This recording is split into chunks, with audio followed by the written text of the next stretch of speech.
In the sprawling, sun-scorched empire of Rome, power wasn't just measured in gold or armies. It was measured in the spectacle of blood spilled on sand. At the heart of this empire was the Colosseum, a wonder of engineering designed to hold the rapt attention of 50,000, sometimes even 80,000 screaming souls. It was a stage for public executions, fantastical animal hunts, and the brutal theater of gladiatorial combat. Most fighters who entered the arena were slaves, prisoners of war, or condemned criminals, men with no rights, their lives forfeit to the roar of the crowd. But some were volunteers, free men, and even women who chose the arena for a chance at fame and fortune. Among this legion of the damned and the daring, there existed an even rarer sight, an exotic novelty that both scandalized and fascinated Roman society: the female gladiator.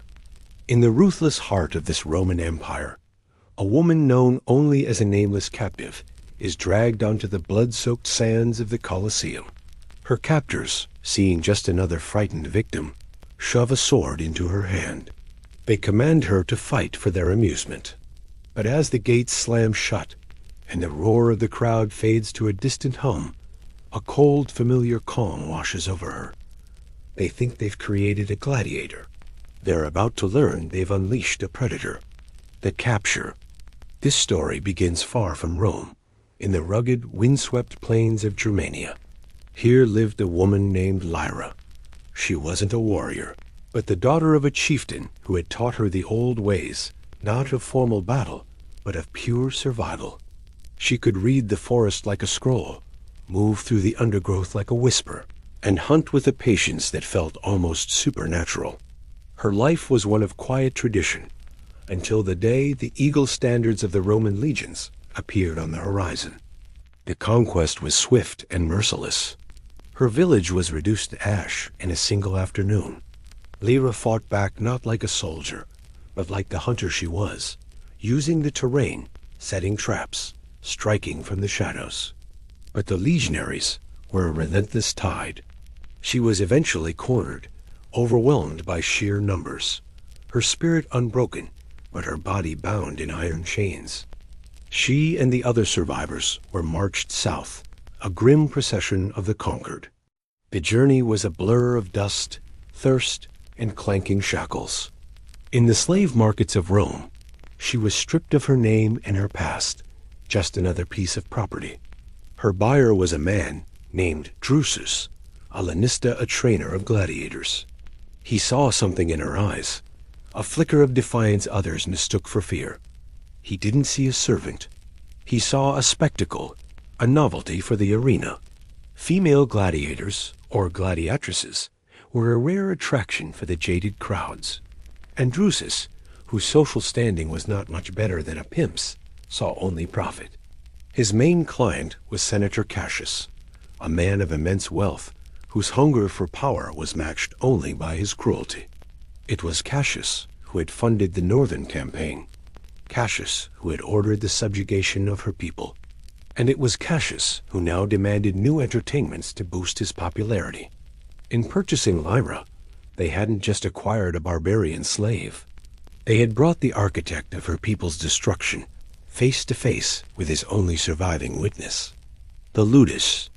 The Ludus, the gladiator school, was a world of its own, a brutal microcosm of the arena it served.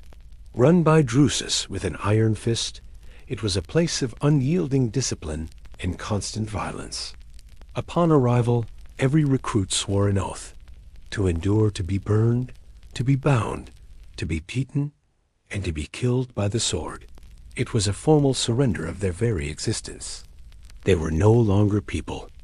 Lyra was an anomaly. While others despaired, she observed. Her unnerving silence set her apart.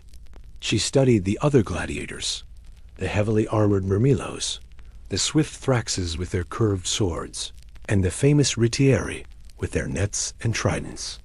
She analyzed their movements, their strengths, their weaknesses, just as she had once studied prey in her homeland. Her training was relentless. The instructors showed her no mercy, trying to break her, to mold her into an entertainer. But Lyra didn't break. She absorbed every lesson. Her diet was the cheap fare of barley and beans, but on it she thrived. The skills of a huntress translated with terrifying ease to the training yard. Her patience became a weapon. Her ability to anticipate movement made her a gifted defender. Her silent, watchful nature made her an unpredictable opponent. Her first real test was against a seasoned male gladiator, a trial meant to humiliate her. He was larger and stronger. The others watched, expecting a swift, bloody end. But Lyra moved differently. She didn't meet force with force. She evaded and parried, letting his own momentum work against him. For long minutes, she simply survived, letting him wear himself out. Then, in one fluid motion, she saw her opening. She disarmed him and held a blunted practice sword to his throat. A stunned silence fell over the ludus. Drusus was furious, but also intrigued. A woman who could defeat a man was a marketable commodity. He gave her a stage name, one used for other female fighters to evoke mythology. Amazonia. Lyra accepted it as just another mask. She kept her own name locked in her heart, and her true purpose hidden behind a veil of cold obedience. Her existence was isolating. The male gladiators viewed her with a mix of lust, suspicion, and grudging respect. She forged no friendships, sharing only silent nods with an old Thracian named Crixus, who saw the same fire in her that had long since died in his own heart. Meanwhile, she gathered information, listening to the guards' gossip. The name, Senator Cassius, came up again and again. He was the sponsor of the upcoming games, a frequent visitor to the school. Lyra would watch him from the yard, a portly figure in fine silks, his face a mask of arrogance. He never noticed the quiet woman with the calculating eyes watching him, tracking him, learning. He was the architect of her pain, and she was patiently planning his demise. The arena. The day of the games arrived with a suffocating heat. The roar of 50,000 spectators was a physical force, a wave of sound that shook the stone corridors of the Colosseum. Lyra was led into the hypogeum, a network of tunnels and cages beneath the arena floor. The air was thick with the smell of sweat, fear, and caged animals. She marched in the opening parade, the pampa, as she stepped onto the sand-covered floor, the very reason it was called an arena from the Latin word for sand. She located Senator Cassius in his opulent box. He looked bored. He was here for the novelty. Her first match was against another woman, a warrior from a different tribe, given the stage name Achillea.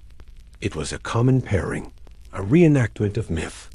They were equipped with a simple loincloth, a greave on one leg, an arm guard, a shield, and a short sword. Ancient reliefs suggest they may have fought bare-chested, a detail likely intended to emphasize their gender and titillate the crowd. When the signal was given, Achillea charged. Lyra stood like a rock in a storm, her feet planted in the sand. The fight was a brutal dance, the clash of steel echoing through the amphitheater. The crowd, at first amused, grew silent, then roared with genuine excitement. These were fighters. Lyra was patient, her movements precise. She wasn't fighting for the crowd. She was fighting to survive. The duel was long and grueling. Both women were bleeding.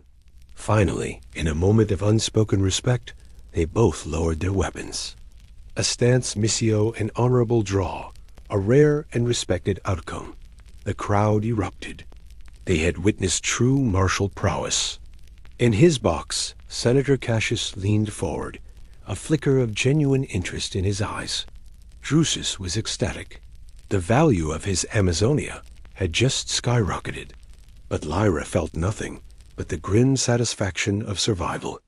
As she was led away, she noted a tunnel leading to the world outside the Colosseum, filing the detail away. The games continued. Lyra fought in a staged hunt, a venatio, against wild boars. Again, she confounded expectations, dispatching the animals with a hunter's efficiency, not a brawler's fury. her fame grew. Whispers of the Amazonia spread through the city. Senator Cassius became obsessed. He started visiting the Ludus more often, demanding to see her train, treating her like a prized animal. He'd stand too close, his breath stinking of wine, speaking of how her ferocity belonged to him. Lyra stood silent, enduring his presence, letting him believe he was the master. She was a patient predator, and her prey was letting down its guard. The climax. For the final day of the games, Senator Cassius planned his grandest spectacle. He demanded a show of unprecedented scale. Lyra, his Amazonia, would face the undefeated champion of Rome, a giant named Ferris. The fight was billed as the ultimate contest, the untamed barbarian against the disciplined might of Rome. That morning, Cassius himself visited the hypogeum, a breach of protocol. He stood before Lyra's cell, smug and imperious. "Today, you will make me a legend," he sneered. "Fight well, and your death will be remembered." For the first time, Lyra truly looked at him. The vacant mask fell away, and for a second, he saw the chilling intelligence in her eyes. Unease flickered across his face, but he dismissed it. He turned and walked away, oblivious that he had just sealed his fate. Lyra entered the arena to a deafening roar. Across the sand, Ferris waited. But Lyra's attention was locked on the Emperor's box, where Senator Cassius sat in a place of high honor. He was perfectly framed. The fight began. Ferris was a storm of power. Lyra was the wind, flowing around him. She wasn't trying to win. She was biding her time, guiding their brutal dance across the arena floor. She allowed Ferris to drive her back, step by step, until her back was against the wall of the podium where the nobles sat. This was the spot. She took a calculated blow to her shoulder, staggering, crying out in feigned pain. The crowd gasped. Ferris, sensing victory, moved in for the final strike. It was the opening she had been waiting for. As he raised his axe, Lyra dropped low and lunged. Not at him. In a shocking burst of speed, she used the arena wall as a springboard, launching herself upward. The move was pure acrobatics, utterly unexpected. She grabbed the decorative drapery of Cassius's box and hauled herself over the railing. Chaos erupted. The crowd screamed, stunned into a frenzy. The Praetorian Guard was slow to react. Before anyone could move, Lyra was inside the box. She ignored the Emperor, who shrank back in his seat. Her focus was singular. She was on Senator Cassius in a heartbeat. He stared, his face a mask of terror. The arrogant senator was gone, replaced by a trembling, pathetic man. She didn't use her sword. She snatched a heavy, ornate golden goblet from his table.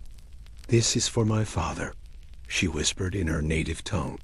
She slammed the goblet into his temple with all the force of her grief and rage. He collapsed without a sound. In the stunned silence that followed, Lyra stood over him. She looked out at the 50,000 frozen faces, then back at the bewildered Emperor. Her vengeance was complete. She hadn't just killed a man. She had executed him on the grandest stage in the world, turning his own spectacle against him. Falling action and resolution, the Praetorian Guard finally surged forward, spears leveled. Lyra didn't resist. She dropped the bloodied goblet and stood, head held high. Her fight was over. The predator had made her kill. The aftermath was a political firestorm. The assassination of a senator in the Emperor's presence was an unprecedented scandal. Some nobles called for her immediate, brutal execution. But the common people had a different view. They had seen a slave, a woman, defy the most powerful men in Rome and exact a terrible, righteous justice. In the taverns and markets, she wasn't a murderer. She was a legend. They had called her Amazonia, and now she had lived up to the name. The Emperor was in a bind. Executing Lyra would make her a martyr. Letting her live would be a sign of weakness. He chose a third path. Publicly, she was condemned. The official story was that she'd been sent to the mines a fate worse than death. Her name was erased from the records of the games. But the truth of the story, as the legend goes, was different. Impressed by her audacity, and perhaps seeing a useful tool, the emperor arranged for her to be smuggled out of Rome. She was given a horse, a purse of gold, and a simple message: disappear. Lyra rode north, leaving the marble and corruption behind. She had lost her home and her family, but on the sands of the Colosseum, she had reclaimed her soul. They had forced a sword into her hand and commanded her to fight. They never realized that they hadn't created a gladiator. They had simply given a predator the stage she needed for her vengeance. The woman they saw as prey proved to everyone that she was, and always had been, the ultimate survivor. The story of the huntress turned gladiator is a haunting legend of survival against all odds. It reminds us that the most dangerous predators are often the ones you never see coming, until it's too late. What other forgotten histories should we uncover next? Let us know in the comments.